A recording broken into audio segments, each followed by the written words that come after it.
Abonnez-vous à la chaîne YouTube, cliquez sur la cloche de notification pour nous suivre en temps réel, partagez, aimez et commentez la vidéo. Le contrôle des finances d'organisations religieuses, politiques et autres institutions donne souvent du pouvoir.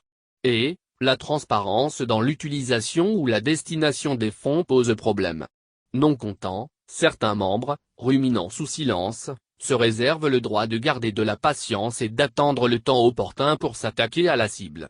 L'histoire des tiraillements, naissant de l'héritage de Cheikh Béthio Thioune, opposant deux camps, celui de sa troisième épouse Sokhna Aïda Diallo et de l'autre, dirigé par son fils aîné, Serhaïgne Saliou Thioune, désigné comme héritier légitime en est illustration. L'Aral a fait immersion dans cet univers des Tiantakoun.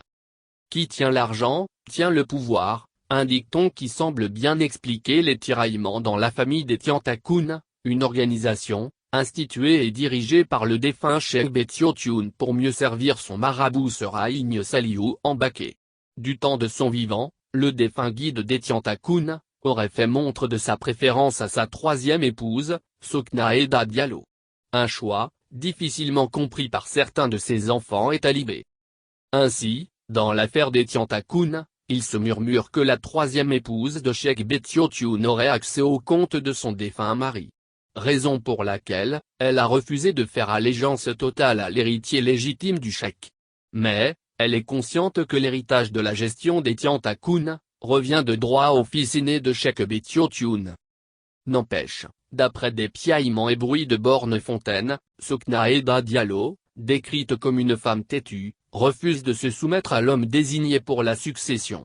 Et, face à ce refus de faire allégeance au fils aîné de Cheikh Béthio, naît une rivalité et des tiraillements dans la gestion des affaires des Tiantakoun. Très astucieuse et stratégique, Sokhna Aïda Diallo a réussi à avoir à ses côtés deux de ses coépouses. Une histoire de se donner davantage des arguments de résistance. Usant de sa posture usurpée, elle a fait une démonstration de force lors du dernier Magal de Touba. Ces deux coépouses, manipulées ou pas, ont témoigné leur adhésion à la cause défendue par Sokhna Aïda Diallo. Seulement, certains observateurs dénichent dans cette hostilité d'autres mobiles. Les recoupements faits par le RAL prouvent à suffisance que le cheikh, souffrant, n'avait plus la mainmise depuis belle lurette, sur un nombre important de Tiantakoun. Et, plusieurs mois, avant sa mort, la contestée Sokhna Aïda Diallo avait créé son propre mouvement à travers le Tian, appelé Darussalam. Cette option, constate-t-on, a démontré que Sokhna Aïda, décrite de mystique par ses détracteurs, n'est pas une amatrice dans sa façon de poser des actes. Un jeune inconditionnel de cette dernière, accroché avait juré que les talibés vont suivre Sokhna Aïda. Les prochains jours édifieront tout le monde, promettait-il. Une promesse confirmée à l'occasion du Grand Magal. Moment choisi par la dame pour montrer sa suprématie et sa force de frappe. Elle a mobilisé Ngabou. Financement des Tiantakoun.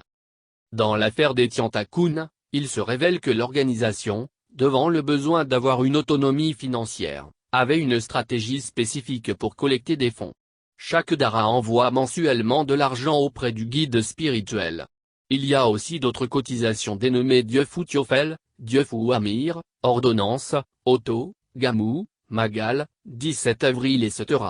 Avant Cheikh Bi faisait la collecte pour son guide spirituel Serhaïgne Saliou. Ce dernier, versait automatiquement l'argent au dara, découvre-t-on. Mais, Sokhna Aïda aurait la main sur une manne financière, provenant de ses cotisations des Tiantakoun. Puisque, le cheikh avait mis à la disposition de ses épouses des talibés. C'est ainsi que Sokhna Aïda a détenu le monopole de Darussalam. Sokhna Bator s'est retrouvé avec Serhaïgne Touba et Hadja garde la responsabilité de quelcom.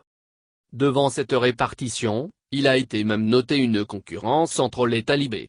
Chacun rivalisait d'ardeur à travers les adiyas et autres. Le ralliement des deux autres Sokhna à la cause de Sokhna Aïda n'est pas un hasard, décrypte une source de l'Ural. Sous ce registre, les prétentions et les ambitions commençaient à installer une confusion dans la tête des mourides. Puisque, à un moment donné, les démonstrations de force de part et d'autre et les déclarations ont failli avoir un impact négatif sur la célébration du Magal de Serhaïgne Touba. Face à cette foultitude de publications instantanées, il y ressortait une volonté de destruction d'un camp à l'autre. Serhaïgne Muntaka siffle la fin de la distraction insipide et fade. Heureusement, le calife général des Mourides, Serhaïgne Muntaka Mbacké, dans les derniers développements de l'actualité, a sifflé la fin de cette distraction insipide et fade pour ordonner l'alignement et le respect des directives à la confrérie. Sinon. Mais, le jeu de ping-pong risque de renaître sous un autre format si l'on n'y prend pas garde. Certains, faisant semblant de valider les injonctions du calife, trouveraient l'astuce de dérouler autrement pour s'enrichir sur le dos de talibés ignorants et manipulés.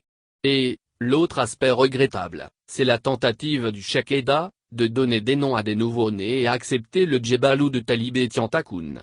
Ce pouvoir, fustige-t-on, déteindrait sur l'image de la religion musulmane qui a ses normes et règles. Maintenant, ces deux camps, avertit-on, s'ils veulent servir la communauté mouride, doivent impérativement tendre vers une pacification et une unification des forces. Sinon, tous les deux camps vont trahir la mission du défunt cheikh Béthio-Thioune. Touba aussi doit continuer à sévir pour mettre de l'ordre afin d'éviter les travers, notés ces derniers jours. À défaut, l'anarchie s'installe et bonjour les dégâts.